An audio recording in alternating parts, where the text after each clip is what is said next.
So hello and welcome back to my channel Education Hub. तो आज हमारी महा मैराथन सीरीज़ में जो सब्जेक्ट हम कवर करने वाले हैं वो है curriculum pedagogy and evaluation.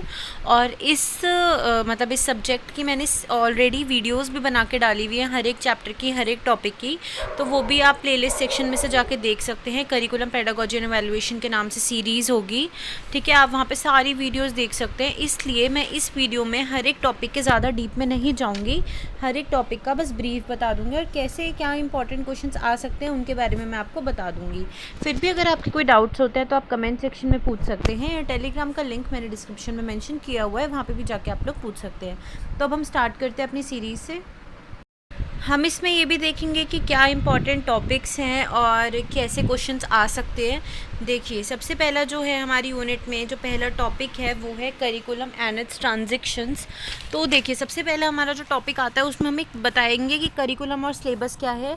Curriculum क्या होता है, जितना भी हम स्कूल में बच्चे को सिखाना चाह रहे हैं उसका ओवरऑल वो होता क्या है। मतलब बच्चे को अगर हमें फ़िज़िकल डेवलपमेंट करवानी है तो वो भी करिकुलम में आएगा। और हर एक चीज़, अगर हमें बच्चे को एक चैप्टर पढ़ाना है वो भी करिकुलम में आएगा। अब सिलेबस क्या होता है, सिलेबस होता है कि टीचर्स पढ़ाएंगी क्लास में जो बच्चे बुक से पढ़ेंगे, लेकिन करिकुलम में ओवरऑल एक्सपीरियंसेस जो होंगे बच्चों के वो आते हैं, ठीक है। तो इसके साथ आपको इसका नेचर बताना है कि करिकुलम डेवलपमेंट का क्या नेचर है, ठीक है। जैसे कि उसके क्या गोल्स हैं एजुकेशन के लिए, क्या उसका इम्पैक्ट है ऑर्गेनाइजेशंस पे, डाइवर्सिटी वगैरह, ये सब आपको बताने हैं। कंपोनेंट्स भी पूछे जा सकते हैं कि करिकुलम किस किस चीज़ से मिलके बना है। सिलेबस करिकुलम का ही पार्ट होता है। लर्निंग एक्सपीरियंस, इवैल्यूएशन, क्या कैसे पढ़ाना है सब्जेक्ट को, वो सब करिकुलम का पार्ट होता है, कंपोनेंट्स होते हैं करिकुलम के, ठीक है। या हम प्रोसेस भी बोल सकते हैं, इसके प्रिंसिपल्स भी आ सकते हैं, क्या इसके सिद्धांत है। जैसे कि चाइल्ड सेंटर्डनेस होता है, कम्युनिटी सेंटर्डनेस है तो कैसे होगा, क्रिएटिविटी है इसमें तो कैसे होगी, ठीक है। ये सब इसमें पूछा जा सकता है। What are the approaches of curriculum development, ये हैं 3 अप्रोचेज हैं। देखो, subject centred, child centred, life centred. इसमें क्या कहते हैं, कैसे क्वेश्चन लिखने कैसे नहीं लिखने वो मैं ऑलरेडी आपको सेपरेट वीडियो में बता चुकी हूँ, तो आप वो आप चेकआउट कर सकते हो, ठीक है। अब जैसे हमने अप्रोचेस देख लिए करिकुलम डेवलपमेंट के, और इम्पोर्टेंस बतानी है कि करिकुलम की क्या इम्पोर्टेंस है बच्चों के लिए, स्टूडेंट्स के लिए, टीचर्स के लिए, कम्युनिटी के लिए। जैसे बच्चों की नॉलेज इंप्रूव होगी, ऑलराउंड डेवलपमेंट होगी, ये सब बताना है। टीचर को पता चलता है क्या पढ़ाना है, कैसे पढ़ाना है, क्या यूज़ करके पढ़ाना है, एक्टिविटीज़ कैसे अरेंज करें। और एजुकेशनल एडमिनिस्ट्रेटर्स के लिए भी आ सकता है, कम्युनिटी के लिए भी आ सकता है। क्या करिकुलम का रोल है, कॉन्ट्रैक्ट बिल्डिंग है इसका एक रोल। कॉन्ट्रैक्ट बना के लगता है, एक लीगल डॉक्यूमेंट है, लिखित में एक डॉक्यूमेंट है हमारे पास, टीचर्स को गाइडलाइन देता है कि कैसे पढ़ाना है, क्या पढ़ाना है। तो इसमें ये सब आ जाता है। ये तो इसका पहला टॉपिक था करिकुलम। नेक्स्ट अगर हम इस यूनिट में जो टॉपिक देखते हैं वो है NCF, national curriculum framework 2005। Kothari commission द्वारा ये लागू किया गया था, जिसमें मेन चीज़ होती है कि क्या कोर्स में कंटेंट होना चाहिए बच्चों को पढ़ाने का, क्या उन्हें लर्निंग एक्सपीरियंसेस मिलने चाहिए, कैसे उनकी इवैल्यूएशन होगी। ये सब हमारे करिकुलम फ्रेमवर्क में लिखा हुआ है। करिकुलम फ्रेमवर्क का यही मतलब होता है। नेशनल का मतलब, जो इसमें एन वर्ड है, उसका मतलब होता है पूरे नेशन के लिए, ठीक है। तो इसके नेशनल करिकुलम फ्रेमवर्क का मैंने आपको मीनिंग बता दिया, ठीक है। अब इसमें क्या नेचर है इसका वो पूछ सकते हैं। क्या करिकुलर एरियाज को कवर करता है, स्कूलिंग स्टेज कैसे बताता है। अब तो स्कूल स्टेज सिस्टम इन्होंने ख़त्म कर दिया, ठीक है। पहले लेकिन 2005 तक क्या सिस्टम था कि अर्ली चाइल्डहुड एजुकेशन कितनी एज से कितनी एज तक होगी, क्या क्लासेस होंगी, एलिमेंट्री स्कूल कितने होंगे, secondary school, higher secondary school कब से होंगे, ओपन स्कूलिंग पे पूछ सकते हैं। ये भी बताते हैं कि हमें असेसमेंट और इवैल्यूएशन कैसे करनी है बच्चों की, ओपन बुक टेस्ट देने हैं या फिर क्वेश्चन पेपर कैसे हम बनाएं, बच्चों को प्रोजेक्ट वर्क कैसे दें, स्टूडेंट्स के फेवर में हम पेपर कैसे चेक करें, ये सब बताते हैं। फिर ये बताते हैं कि बच्चों को जो असेसमेंट दोगे डिफरेंट लेवल पे वो कैसे होना चाहिए। जैसे क्लास फर्स्ट और सेकंड के बच्चों की कैसी इवैल्यूएशन होगी, एलिमेंट्री तक के बच्चों की कैसी इवैल्यूएशन होगी, सेकेंडरी, सीनियर सेकेंडरी, इन बच्चों की इवैल्यूएशन कैसे करनी चाहिए वो बताना है, ठीक है। स्कूल और क्लास का एनवायरनमेंट कैसा होना चाहिए, स्पेस कैसा होना चाहिए, फर्नीचर कैसा होना चाहिए, टाइम टेबल कैसा होना चाहिए, ये सब भी हमें एनसीएफ 2005 की जो गाइडलाइंस है उसमें बताया गया है। क्या टूल्स वगैरह को यूज़ करके हम पढ़ा सकते हैं, टीचर को कितना टाइम मिलना चाहिए प्लानिंग करने का, अपनी जो नेक्स्ट क्लास में उन्हें डिलीवर करना है उसको कितना टाइम मिलना चाहिए, ये भी हमारे फ्रेमवर्क में मेंशन किया गया है 2005 में, ठीक है। और ये न्यू पार्टनरशिप बताता है कि एनजीओज़ वगैरह के साथ, टीचर ऑर्गेनाइजेशंस के साथ स्कूल की क्या योगदान है, क्या पार्टनरशिप है, ये भी बात करते हैं एनसीएफ 2005। ठीक है। और फिर हमसे एक क्वेश्चन ये भी पूछा जाता है कि असेसमेंट और इवैल्यूएशन में क्या डिफरेंस है, और एनसीएफ ने उनको कैसे मेंशन कर रखा है। तो ये था हमारे टॉपिक 2 में। थर्ड में है text book and supplementary materials, यानी टेक्स्ट बुक जो होती है हमारी, जिससे बच्चे को पढ़ाया जाता है, और उन जो टॉपिक बच्चों को पढ़ाए जा रहे हैं उसके साथ जो सप्लीमेंट्री मटेरियल्स हैं वो कैसे यूज़ कर सकते हैं हम। ठीक है, तो इसमें टेक्स्ट बुक की इंपॉर्टेंस पूछ सकते हैं कि टेक्स्ट बुक क्यों इंपॉर्टेंस है। टीचर्स की हेल्प करती है टेक्स्ट बुक, बच्चों को होमवर्क क्लास वर्क में हेल्प करती है, पेपर बनाने में हेल्प करती है, ये सब आपको इसमें बताना होगा। और एक अच्छी टेक्स्ट बुक क्या होती है, ये क्वेश्चन भी इसमें काफ़ी पूछा जाता है कि एक अच्छी टेक्स्ट बुक की क्या फ़ीचर्स हैं, कि इसमें सारा कोर्स कवर हो, डेप्थ में कवर हो, लैंग्वेज प्रॉपर यूज़ करी गई हो, तो ये सब भी आपको बताना होगा, समरी वगैरह हो। टेक्स्ट बुक को यूज़ करते हुए क्या प्रिकॉशंस लेती हैं टीचर्स, स्टूडेंट्स क्या क्या प्रिकॉशन लेते हैं, वो भी इसमें आपसे पूछा जाता है कि बच्चों के द्वारा क्या प्रिकॉशंस ली गई हैं और टीचर्स के द्वारा। फिर गाइडिंग प्रिंसिपल क्या है, एनसीएफ 2005 ने ये बताया है कि बच्चों के लिए टेक्स्ट बुक कैसी बनाई जाए, जैसे उसमें स्टूडेंट्स को इमेजिनेशन और क्रिएटिविटी का स्कोप दिया जाए, ग्रुप वर्क का स्कोप दिया जाए, बच्चों के इंटरेस्ट का ध्यान दिया जाए, ये सब भी इसमें पूछा जा सकता है। ठीक है, अब सप्लीमेंट्री इंस्ट्रक्शन मटेरियल्स में होता है बुक्स के अलावा जो बुक चीज़ें हमें हेल्प करती हैं, जैसे उसमें रेफरेंस बुक हो सकती हैं, जिसमें डिक्शनरी वगैरह भी आती हैं। ठीक है, वो बुक्स हो गई। जर्नल्स हो गए, जर्नल्स क्या होते हैं, मंथली भी पब्लिश होते हैं, वीकली भी पब्लिश होते हैं। जर्नल्स में डिटेल समरी होती है कि इस टाइम में क्या करा गया है। फिर वर्क बुक हो सकती है, वर्क बुक में क्या होता है, question answer type, quiz type, मतलब एक एक्सरसाइज टाइप होती है कि बच्चों की रिवीजन हो जाए क्वेश्चन आंसर से थोड़ा हटके, क्लासरूम से थोड़ा हटके, वो होती हैं वर्क बुक। फिर लर्निंग किट होती हैं, जैसे साइंस किट हो गई, लैंग्वेज किट्स हो गई, वो भी बच्चों के लिए हेल्पफुल होती है। ठीक है, तो ये सिर्फ एनसीएफ बताता है कि क्या इनकी इंपॉर्टेंस है, ये पूछे भी जा सकते हैं। ठीक है, सप्लीमेंट्री इंस्ट्रक्शन मटेरियल क्या होता है, ये सब भी पूछा जाता है। अब देखिए, explain about what are the supplementary instruction material, किसी 3 के बारे में बताना है, तो जैसे कि आप 3 to 4 इंस्ट्रक्शन मटेरियल प्रिपेयर करके चले जाना, और उसमें से कोई भी पूछा जा सकता है। अब जो हमारी यूनिट 2 है वो है टीचिंग लर्निंग प्रोसेस, उसके प्रिंसिपल्स एंड मार्क्स। अगर हम इस यूनिट की स्टार्टिंग करें तो सबसे पहला जो टॉपिक हमें देखने को मिलता है वो होता है पेडागोजी। क्या होता है, देखिए पेडागोजी होता है टीचिंग का स्टाइल, कैसे हम बच्चों को पढ़ा रहे हैं। ठीक है, नेक्स्ट इसमें हमसे पूछते हैं कि क्या उसका नेचर है, कैसा होता है वो। लर्नर्स के एक्टिव इन्वॉल्वमेंट को बढ़ाता है, इंडिविजुअल डिफरेंस को पहचानता है, सेल्फ लर्निंग को प्रमोट करता है, ये सब इसमें हमें बताना होगा। तो जैसे इसमें ये क्वेश्चन पूछ सकते हैं, explain the concept and nature of pedagogy, और उसके प्रिंसिपल्स बताओ। तो 3 मेन प्रिंसिपल होते हैं। सबसे पहला होता है principle of setting learning environment, बच्चों का एक एनवायरनमेंट क्रिएट करना जिसमें वो पढ़ सके। टीचिंग का एक एनवायरनमेंट क्रिएट करना कि हम टीचिंग करवा सके। और प्रिंसिपल सेट कंक्लूडिंग स्टेज, जब हमने एक टॉपिक को पढ़ा दिया तो कैसे कंक्लूड करना है, ये सब हमें बताता है पेडागोजी। अब इन्होंने पूछा है क्वेश्चन में कि टीचिंग और लर्निंग के बीच में रिलेशन क्या है। ठीक है, वो आप बता सकते हो। और फेजेस ऑफ लर्निंग, उससे पहले एक टॉपिक है मैक्सिम्स ऑफ टीचिंग, यानी पढ़ाते वक्त हमें क्या क्या चीज़ें ध्यान रखनी चाहिए। हमें इजी टू डिफ़िकल्ट जाना चाहिए, नोन से अननोन जाना चाहिए, पर्टिकुलर से जर्नल जाना चाहिए, सिंपल टू कॉम्प्लेक्स जाना चाहिए। ठीक है, तो यही इसमें है, ज़्यादा इंपॉर्टेंट तो और कुछ नहीं है। फेजेस ऑफ लर्निंग में जैसे कि आप से ही पूछ सकते हैं, जिसमें आपको 7 स्टेजेस बतानी है। सबसे पहला बच्चा मोटिवेटेड होगा, वो उसका फेज़। फिर एप्रीहेंडिंग में अटेंशन पे करेगा। फिर एक्विजिशन मतलब ग्रैब करेगा नॉलेज को। फिर रिटेंशन, उसे याद करके रखेगा। याद करने के बाद सही समय पे उसे रिकॉल करेगा। फिर जर्नलाइज करेगा और फिर फीडबैक देगा।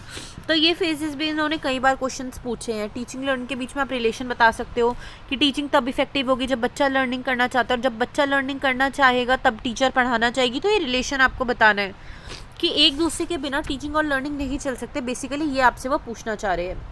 अब देखो, टीचिंग और लर्निंग को इफेक्ट क्या क्या चीज़ें करेंगी वो पूछ सकते हैं। टीचिंग और लर्निंग के बीच का डिफरेंस पूछ सकते हैं। ये सब मैंने आपको वीडियोज़ में बता रखा है कि क्या डिफरेंस है। जैसे टीचिंग में क्या कहते हैं, पढ़ाते हैं, लर्निंग में बच्चा उसको गेन करता है। टीचिंग टीचर्स परफॉर्म करती है, लर्निंग स्टूडेंट्स परफॉर्म करते हैं, ये सब आ सकता है। अब जो नेक्स्ट टॉपिक है वो है lecture method and demonstration method. पहले लेक्चर मेथड की बात करेंगे। लेक्चर मेथड में एक जो टॉपिक होता है उस पर हम बोल के समझाते हैं। ठीक है, कोई भी अगर हम टॉपिक लेंगे जैसे हिस्ट्री वगैरह, उसमें बोल के हमें समझाना होता है, जिसमें 1 वे कम्युनिकेशन होती है। एक जना बोलता है और बाकी सब सुनते हैं, दूसरा नहीं बोलता। बच्चे जो होते हैं, जो लर्नर्स होते हैं, वो पैसिव होते हैं, उनका एक्टिव इन्वॉल्वमेंट नहीं होता। ठीक है, ये सब पूछते हैं। और कहाँ हम इसका यूज़ कर सकते हैं, क्या प्रिकॉशंस है इस मेथड को यूज़ करने की, ये क्वेश्चन पूछा जाता है। लेक्चर मेथड को यूज़ करने के क्या तरीके हैं। इनफॉर्मल लेक्चर्स भी होते हैं, मतलब हम पहले से रेडी नहीं थे, या बच्चों को एक फ्रेंडली वे में पढ़ाना और मेमोराइज मटेरियल बताना, डेट्स वगैरह लर्न करके बताना। टीचिंग एड्स के थ्रू भी लेक्चर मेथड यूज़ कर सकते हैं। ठीक है, अब लेक्चर मेथड के यूजेस क्या होते हैं। लार्ज ग्रुप में पढ़ाना वो बेटर होता है, टाइम सेव करता है, कन्वीनियंट होता है, आई टू आई कॉन्टैक्ट हो जाता है। और लिमिटेशंस क्या होती है, सिर्फ एक जना बोलता है, एक जने की सुप्रीमेसी रहती है, स्पून फीडिंग मिलती है बच्चों को। ठीक है, और दूसरा मेथड क्या होता है, डेमोन्स्ट्रेशन मेथड। डेमोन्स्ट्रेशन मेथड मतलब कुछ करके दिखाना। ठीक है, जब टीचर कुछ बच्चों को एक्टिविटी परफॉर्म करके दिखाए, वो डेमोन्स्ट्रेशन मेथड होती है। फिर पूछ सकते हैं कि अब प्रोसेस है, डेमोन्स्ट्रेशन में मेथड दिखाएंगे तो क्या उसके स्टेप्स हैं। फिर एग्जांपल्स, देखो ये क्वेश्चन इंपॉर्टेंट है। ये आपको एक टॉपिक देंगे कि क्लास 5th को या 6th को आपको एक टॉपिक पढ़ाना है डेमोन्स्ट्रेशन मेथड से। आप कैसे पढ़ाएंगे, क्या उसके एडवांटेजेस होंगे, क्या डिसएडवांटेजेस होंगे, ये कम पूछा जाता है। लेकिन ये पूछा जाता है कि आपको बच्चों को डेमोन्स्ट्रेशन मेथड से कोई टॉपिक पढ़ाना है तो आप वो कैसे पढ़ाएंगे। ठीक है, डेमोन्स्ट्रेशन मेथड से आप साइंस के कुछ टॉपिक उठा सकते हो, या अर्थ का कोई ग्लोब का चैप्टर भी उठा सकते हो। तो आप एग्जाम्पल्स पहले से ही प्रिपेयर करके जाना। अब मूव करते हैं अपनी यूनिट नंबर 3 पे, जो है स्ट्रैटेजीज़ ऑफ टीचिंग, जिसमें हम बात करेंगे बेसिकली एक्सपेरिमेंटेशन एंड डिस्कशन की।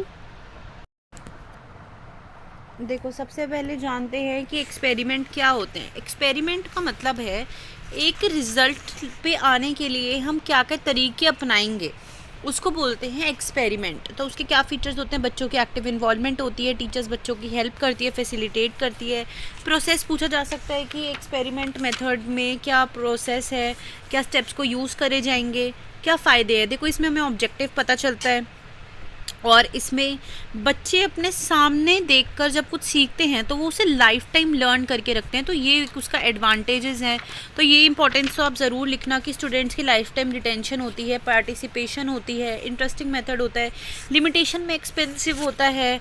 ठीक है, रिस्क भी रहता है इसमें, और पर्सनल बायसनेस होती है। टीचर ने किसी बच्चे को दिखा दिया एक्सपेरिमेंट, दूसरों को नहीं दिखाया, उनको बच्चे नहीं पसंद थे, तो बायसनेस आ जाती है। और डिस्कशन मेथड में क्या होते हैं, एक टॉपिक पे जब हम अपने व्यूज़ को, अपने आइडियाज़ को शेयर करें और एक कंक्लूजन पे पहुँचे, तो इसमें भी एक्टिव पार्टिसिपेशन होती है। बच्चे पहले से ही उस टॉपिक पे प्रिपरेशन करके आते हैं, टीचर भी फैसिलिटेट करती है बच्चों को। इसमें भी प्रोसीजर पूछा जा सकता है कि क्या क्या स्टेप्स को आप यूज़ करके मेथड्स कर सकते हो। और देखो, 3 टाइप के डिस्कशन मेथड होते हैं। क्लासरूम डिस्कशन होती है, जिसमें क्लासरूम में एक टॉपिक डिस्कस होता है। फिर होती है एक राउंड टेबल, एक टेबल होती है, उसमें राउंड टेबल होती है, उसमें कुछ लोग बैठे होते हैं, वो एक टॉपिक पर डिस्कशन करते हैं। फिर होते हैं ग्रुप डायनामिक्स, मतलब एक बहुत बड़ा ग्रुप जब डिस्कस करे, जैसे 40 से ज़्यादा लोग जिसमें होते हैं, और 5-10 मिनट्स हर एक मेंबर को मिलते हैं बोलने के लिए। तो इस मेथड्स को जब हम लागू करेंगे तो क्या प्रिकॉशंस होंगी, किन चीज़ों का ध्यान रखना है, क्या एडवांटेजेस हैं। देखो, बच्चा खुद प्रिपेयर करके आएगा और वो बोलेगा सबके सामने, तो उसकी एक्टिव पार्टिसिपेशन होगी, रिटेंशन रहेगी, टीचर फ्रेंडली मेथड होता है ये। इसकी लिमिटेशन क्या है, टाइम कंज्यूमिंग है, इनडिसिप्लिन क्रिएट हो जाता है। तो ये सब आपको इसमें बताना होगा। फिर जो नेक्स्ट टॉपिक है वो है RTE 2009, राइट टू एजुकेशन 2009। इसका ये मतलब है सब बच्चों को, 14 ईयर्स तक की एज के बच्चों को, 6 से 14 ईयर्स तक की बच्चों की एज जो है उसमें बच्चों को फ्री ऑफ एजुकेशन मिले, सब बच्चों का पढ़ने का राइट है। ठीक है, कोई भी फ़ीस उनसे ना ली जाए, उन्हें फैसिलिटीज़ प्रोवाइड हो। तो इसमें आ सकता है कि क्या इसके फ़ीचर्स हैं, क्वेश्चन आता ही आता है। देखो, 100% तो कुछ भी नहीं होता, लेकिन मैं 95% कह सकती हूँ ये क्वेश्चन आएगा, प्रिपेयर करके जाना है। इसके फ़ीचर्स क्या होते हैं कि बच्चों को कंपलसरी एजुकेशन, फ्री एजुकेशन मिलती है, और स्पेशल इनके लिए अरेंजमेंट होती है। टीचर स्टूडेंट की रेशो 1/40, यानी 40 बच्चों पे एक टीचर। इसमें किसी भी बच्चे को हम फेल नहीं कर सकते। तो ये सब इसमें पूछा जाता है। 4A क्या है RTE 2009 के, सबसे पहले अवेलेबिलिटी, सब बच्चों के लिए स्कूलिंग, फ्री स्कूलिंग अवेलेबल हो, बच्चे उन्हें इजीली एक्सेस कर पाएँ, पहुंच पाएँ स्कूल तक। ठीक है, सब लोग इस चीज़ को एक्सेप्ट करें, पेरेंट्स एक्सेप्ट करें इस चीज़ को और अडेप्ट करें, अपनी आदतों में ढाल लें। तो यही सब आप पूछा जाता है जर्नली RTE 2009 से। और डिसएडवांटेजेस कैटेगरी के कितने बच्चे इसमें इंक्लूड करे गए हैं, तो मतलब मेन फीचर्स ही पूछे गए हैं RTE 2009 के। तो अब देखो, स्टूडेंट सेंटर्ड अप्रोच जो इसका नेक्स्ट टॉपिक है, जिसमें constructive discovery and inquiry method आता है। कंस्ट्रक्टिव मेथड की हम बात करेंगे। कंस्ट्रक्टिविज्म का मतलब होता है खुद से कुछ नॉलेज कंस्ट्रक्ट करना। जैसे हम बच्चों को बोलेंगे कि इनहेलेशन, एक्सहेलेशन आप खुद देखो कि जब आप सांस अंदर लेते हो तो क्या आपको फील होता है, या फिर हम कुछ भी पूछ सकते हैं, वाटर को बॉईल करके देखो वो वाटर कहाँ चले जाता है, उस वाटर के ऊपर जो पानी जम जाता है उसको आप कंडेंस करके देखो। ये सब जब हम बच्चों को कराएंगे तो बच्चा खुद अपनी नॉलेज को कंस्ट्रक्ट करेगा। या हम बोल सकते हैं अलग अलग टाइप की लीव्स के बारे में पता करो ग्राउंड में जाके, तो लाइफ टाइम लर्निंग होगी, सेल्फ लर्निंग होगी। तो ये पूछ सकते हैं, बच्चा खुद से एक्टिवली इन्वॉल्व होगा। अब देखो इन टॉपिक्स पे जो स्टूडेंट सेंटर्ड अप्रोच के टॉपिक्स हैं, इसमें ये तो कम पूछा जाता है कि कंस्ट्रक्टिविज्म मेथड क्या है, पर ये पूछा ज़्यादा जाएगा कि आप किन टॉपिक को कंस्ट्रक्टिविस्ट मेथड से पढ़ा सकते हो, कौन सी क्लास के बच्चों के लिए कौन सा टॉपिक यूज़फुल है। ठीक है, स्ट्रेंथ वीकनेस पूछी जाएंगी। नेक्स्ट है डिस्कवरी मेथड, जब बच्चा कुछ नया डिस्कवर करे, जैसे मेटल्स एक्सपैंड ऑन हीटिंग, तो जब ये बच्चा खुद एक्सप्लोर करेगा, ठीक है, खुद करके देखेगा, खुद एक्सप्लोर करेगा, तब जाके वो सीखेगा। नेक्स्ट होती है इंक्वायरी मेथड। इंक्वायरी मेथड का मतलब होता है बच्चा एक आंसर पे इंक्वायरी करता करता पहुँचे। जैसे एक टीचर ने बोला कि मैं कुछ दिनों तक एब्सेंट थी, चलो ये पता लगाओ कि मैं क्यों एब्सेंट थी, बट इस वाली में आपको सिर्फ येस और नो में मेरा आंसर मिलेगा। तो बच्चे पहले टीचर से पूछेंगे कि मैम आप बीमार थे, टीचर बोलेंगे नो, फिर बोलेंगे मैम आपको कहीं जाना था, टीचर बोलेंगी येस, वो बोलेंगे आपको किसी के बर्थडे में जाना था, वो बोलेंगी नो, आपको मैरिज में जाना था, वो बोलेंगी येस। तो आप इस वजह से एब्सेंट थे क्योंकि आपको मैरिज में जाना था। तो बच्चे अपने एक आंसर तक पहुंच गए। ये होता है इंक्वायरी बेस्ड मेथड, जिसमें येस और नो के क्वेश्चंस ही पूछे जाते हैं और बच्चा येस और नो के क्वेश्चंस को आंसर करता हुआ अपने कंक्लूजन पे पहुंचता है। अब नेक्स्ट जो यूनिट है हमारी, उसमें जो अगर हम एक टॉपिक देखेंगे तो स्टूडेंट सेंटर्ड अप्रोच में प्रोजेक्ट मेथड है और एक्टिविटी मेथड है। ठीक है, ये भी स्टूडेंट सेंटर्ड अप्रोच में इंक्लूड होगा। देखो प्रोजेक्ट मेथड क्या होता है, बच्चों को जब हम एक टॉपिक दे दें कि आपको इस पर रिसर्च करके लानी है, अपनी फाइंडिंग्स लिख के लानी है, वो होता है प्रोजेक्ट मेथड। इसके फीचर्स दिए जाते हैं, मतलब फीचर्स पूछे जाते हैं, प्रॉब्लमेटिक होता है नेचर में, ये एक्सप्लोरेशन होती है इसमें। और क्या टाइप्स हैं, इंडिविजुअल प्रोजेक्ट जो हर एक बच्चे को अलग अलग करना होता है। ग्रुप प्रोजेक्ट मतलब एक 2 से 5 बच्चों का एक ग्रुप बनाया जाएगा, आपको ये प्रोजेक्ट करके लाना है।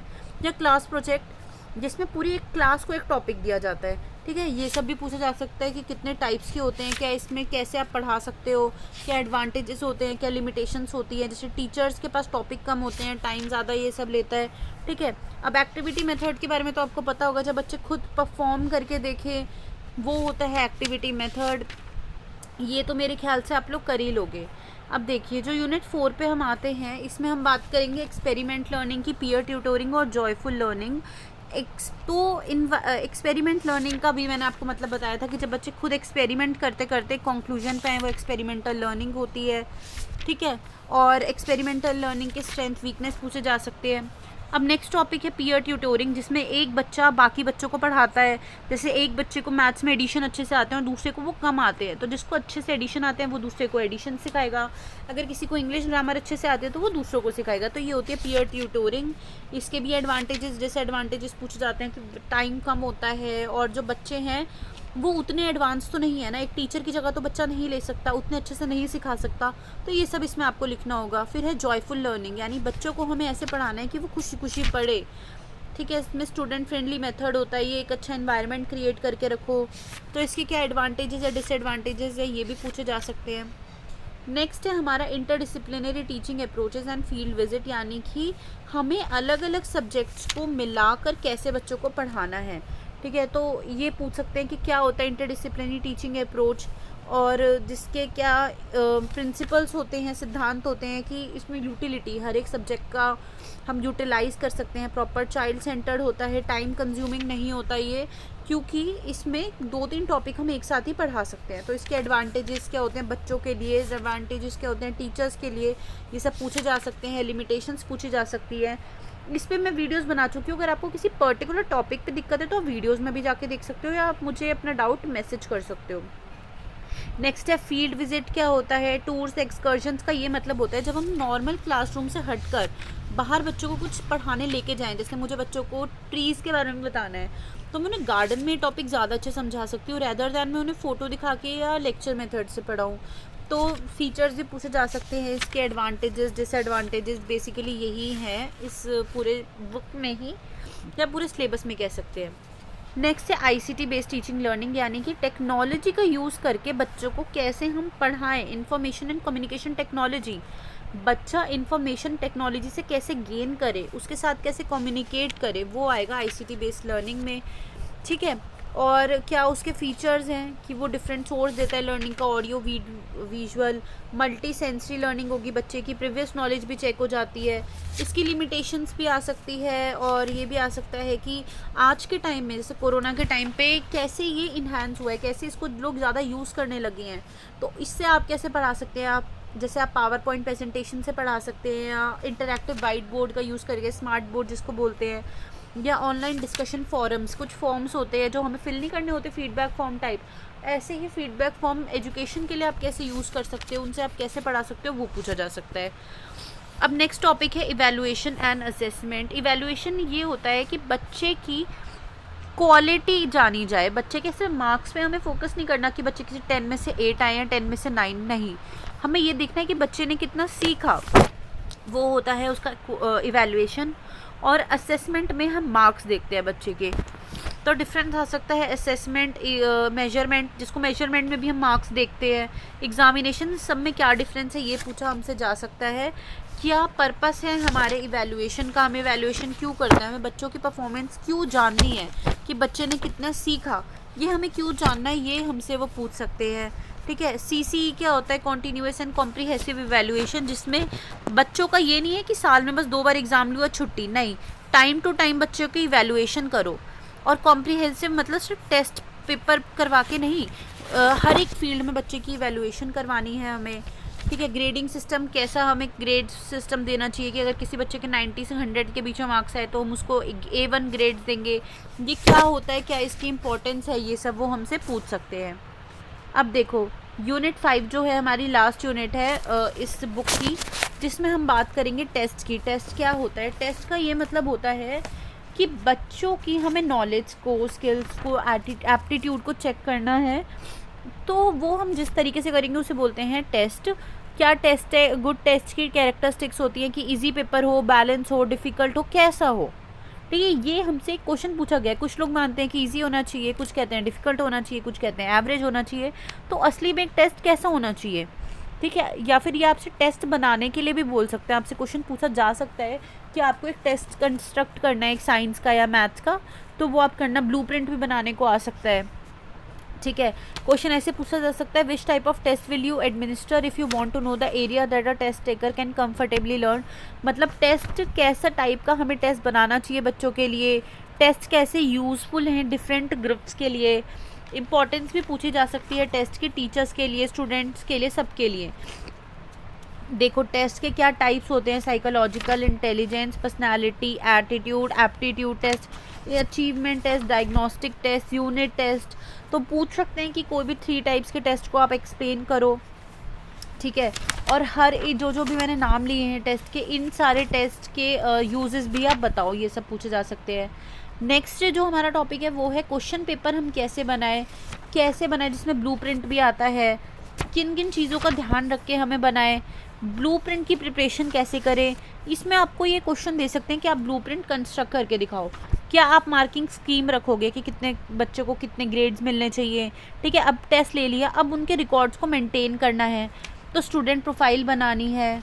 ठीक है। उसके क्या एडवांटेजेस होते हैं, स्टूडेंट प्रोफाइल बनाने को भी दे सकते हैं। स्टूडेंट प्रोफाइल में स्टूडेंट का एज, नेम, क्लास, करंट, उसने क्या कितने असाइनमेंट करे, क्या उसके ग्रेड्स रहे, ये सब इसमें पूछा जाता है। क्यूमुलेटिव रिकॉर्ड्स में क्या होता है, उसके स्कूल के अचीवमेंट, जिसमें उसने अच्छा भी करा बुरा भी करा, उन सब के रिकॉर्ड्स होते हैं।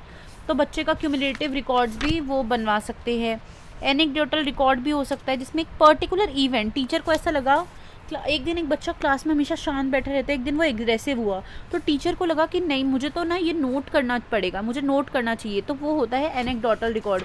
तो क्या उसका पर्पस होता है, क्या प्रिकॉशंस होती है, या बना के दिखाओ कि सबसे पहले आपको उसका नाम लिखना पड़ेगा, कहाँ आपने उस बच्चे की ऐसी परफॉर्मेंस ऑब्जर्व करी। ठीक है। जैसे बच्चा चीटिंग करता हुआ पकड़ा गया, बच्चा आज खेलता हुआ मिला, वो रोज़ शांत बैठता था। तो जब हम पर्टिकुलर इवेंट का वर्णन करें। नेक्स्ट है रिफ्लेक्टिव डायरी, जिसको टीचर जर्नल बोलते हैं। इसमें टीचर अपनी तरफ से लिखती है, जिसमें उसमें लेसन प्लान भी होते हैं, फीडबैक भी होते हैं उसकी लर्नर के लिए, और लर्नर्स का ऑब्जर्वेशन होता है, या टीचर्स की डायरी भी जिसको हम एक तरह से बोल सकते हैं, वो भी बनाने को आ सकती है। देखो नेक्स्ट टॉपिक है एक्शन रिसर्च। एक्शन रिसर्च होता है कि जब हम टीचिंग लर्निंग का प्रोसेस चल रहा होता है तो उसमें कई सारी प्रॉब्लम जो है वो फेस करने को आती है। तो पर्टिकुलर एक टॉपिक को हमें पकड़ना है। जैसे टीचर के लिए, टीचर्स को प्रॉब्लम्स क्या आई थी ऑनलाइन एजुकेशन में, अगर सपोज हमने ये टॉपिक पढ़ा तो फिर क्या कहते हैं, उसके लिए हमने क्या प्लान बनाया उसको सॉल्व करने के लिए। फिर उस प्लान पे हमने एक्ट करना है, मतलब उस प्लान को लागू करना है। फिर ये देखना है कि हमारा जो प्लान है सक्सेसफुल हुआ कि नहीं हुआ, तो फिर हम आगे क्या कर सकते हैं। फिर रेमेडियल स्टेप्स क्या होंगे, तो प्रोसेस पूछ सकते हैं, ये टाइप्स पूछ सकते हैं आपको, ठीक है। एक्शन रिसर्च का आपको एक्शन रिसर्च बनाने को दे सकते हैं। तो यही था इस वाले हमारे पूरे करिकुलम पेडागोजी एंड इवैल्यूएशन की सीरीज़ में। होप है आपको वीडियो पसंद आई होगी। अगर आप पे कोई भी डाउट्स होते हैं तो कमेंट सेक्शन में पूछ सकते हैं, या टेलीग्राम का लिंक मैंने डिस्क्रिप्शन में मेंशन किया हुआ है, वहाँ पे भी जाके आप लोग पूछ सकते हैं। And if you like watching the education of videos, to do subscribe to my channel. Thanks for watching.